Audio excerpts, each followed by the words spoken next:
সজলপুর নামক এক গ্রামে ছোট্ট মিনু নিজের মা বাবার সাথে বসবাস করত। মিনুর মা বাবা একমাত্র আদরের কন্যা ছিল মিনু। তার মা ও বাবা তাকে খুব ভালোবাসতো। একদিন মিনু তার বাবাকে বলল, বাবা, আমার খুব পিঠা খেতে ইচ্ছে করছে, তুমি আমায় পিঠা খাওয়াতে নিয়ে যাবে বাবা? মিনু, মা তোমার পিঠা খেতে ইচ্ছে করছে, তবে আমি এখনই তোমার জন্য পিঠা কিনে আনছি। না বাবা, আমি, মা আর তুমি একসাথে আজকে পিঠা খেতে যাব। রাস্তার মোড়েই পিঠা বিক্রি করে। আচ্ছা, এই কথা, তাহলে তোমরা রেডি হয়ে নাও। এরপর মিনু খুশিতে তার মায়ের কাছে যায় এবং তারা সবাই একসাথে রেডি হয়ে পিঠা খেতে বাইরে চলে যায়। কি মজা, আমার খুব আনন্দ লাগছে। বাবা, আজকে আমি মন ভরে পিঠা খাবো, রাতে কিন্তু খাবার খাবো না, কেমন? মিনুর কথা শুনে তার মা বাবা হাসতে থাকে। এদিকে তারা হাসতে হাসতে রাস্তা পার হতে যায়। তখনই একটা গাড়ি এসে মিনুর মা ও বাবাকে ধাক্কা দেয়। এতে করে তারা দুজনেই সেখানে পড়ে যায়। তাদের দুজনেরই মাথা ফেটে রক্ত ঝরতে থাকে। এটা দেখে মিনু অনেক ভয় পেয়ে যায়। কি হলো বাবা, মা, কথা বলো। হে খোদা, কেন আমি পিঠে খেতে গেলাম, মা বাবা কথা কেন বলছে না? এইভাবে মিনু তার মা বাবাকে ডাকতে থাকে, কিন্তু তারা সেখানেই মৃত্যুবরণ করে। মিনু যখন এটা বুঝতে পারে তখন সে অনেক ভেঙে পড়ে।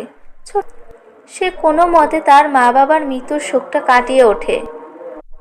আজকে 2 দিন হয়ে গেল মা বাবাকে দেখি না। মা বাবার মৃত্যুর পর আবার কেউ খোঁজও নিতে এলো না। এখন আমি কি করব, কোথায় যাই? আমার যে খুব খিদে পেয়েছে, ঘরে তো কোনো খাবার নেই। মিনু তখন তার প্রতিবেশী চাচার বাড়িতে যায় আর বলে, কাকিমা, আমার খুব খিদে পেয়েছে, আমাদের ঘরে কোনো খাবার নেই, দয়া করে আমায় কিছু খেতে দিবেন? তোর জন্য কি আমি খাবার নিয়ে বসে আছি নাকি রে, যে যখন তখন চলে আসবি খাবারের জন্য? প্রতিবেশী কাকিমার কথা শুনে মিনু অনেক কষ্ট পায়। তাই তো সে কাঁদতে কাঁদতে নিজের ঘরে চলে যায়। আজকে যদি আমার মা বাবা বেঁচে থাকতো, তাহলে কখনোই খাবারের জন্য আমাকে কোথাও যেতে হতো না। খাবারের জন্য মিনু এইসব কথা বলে কান্না করছিল। তখনই তার এই কান্নাটা একটা পরী শুনতে পায়। এ কি, এই ঘরের মধ্যে থেকে একটা বাচ্চা মেয়ের কান্নার আওয়াজ ভেসে আসছিল, গিয়ে দেখি তো। এরপর পরীটি যখনই মিনুর ঘরে প্রবেশ করে তখন সে সব কিছু বুঝতে পারে। আহারে, এইটুকু একটা বাচ্চা মেয়ে কিনা খাবারের জন্য এইভাবে কান্না করছে, যেখানে আমাদের পরীরাজ্যে সব পরীরা কত খাবার অপচয় করে। কে তুমি? কে? মা বাঁচাও! ভয় পেও না, আমি তোমার কোনো ক্ষতি করব না। আমি পরীরাজ্য থেকে এসেছি, আমি মায়াবী পরী, তোমাকে সাহায্য করব। কি বলছো? তুমি আমায় সাহায্য করবে? আমায় খাবার খেতে দিবে?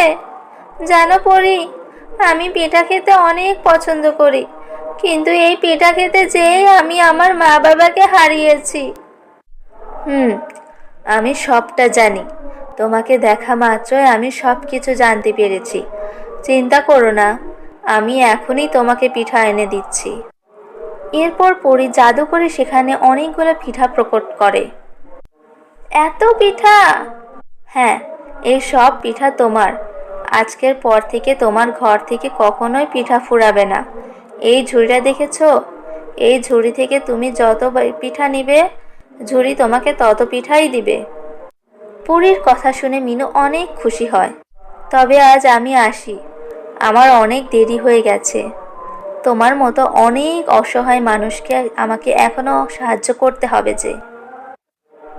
2 দিন পর আমি 1 ঝুড়ি পিঠা পেয়েছি, এখন আমি এই পিঠাগুলো পেট ভরে খাবো। এরপর মিনু সেই পিঠাগুলো খেতে শুরু করে, কিন্তু তার ঝুড়ি থেকে সেই পিঠা শেষই হয় না। এখন থেকে আমার আর কোনো কিছুর অভাব থাকবে না, আমি এই পুরো শীত জুড়ে পিঠা বিক্রি করব। এরপর মিনু সেই ঝুড়ি নিয়ে তার বাড়ির সামনে যায় আর পিঠাগুলো বিক্রি করতে থাকে। এত সুন্দর মজার সুস্বাদু পিঠা খেয়ে সবাই অনেক খুশি হয়। আরে মিনু, এত সুন্দর পিঠা এর আগে আমি কখনোই খাইনি রে। আমি তোকে আরো 20 টাকা বাড়িয়ে দিলাম, দে আমায় আর কিছু পিঠা দে রে দেখি। এইভাবে ছোট্ট মিনু পিঠা খেয়ে সবাই অনেক খুশি হয় আর তার পিঠার প্রশংসা করতে থাকে। দেখতে দেখতে মিনা পিঠার নাম অনেক দূর দূরান্তে পৌঁছে যায়। সবাই তার পিঠা খেতে অনেক ভিড় জমায়। এইভাবে পরীর দেওয়া সেই জাদুর পিঠা বিক্রি করে মিনু তার জীবন সুখে স্বাচ্ছন্দ্যে হাসি আনন্দে কাটাতে থাকে।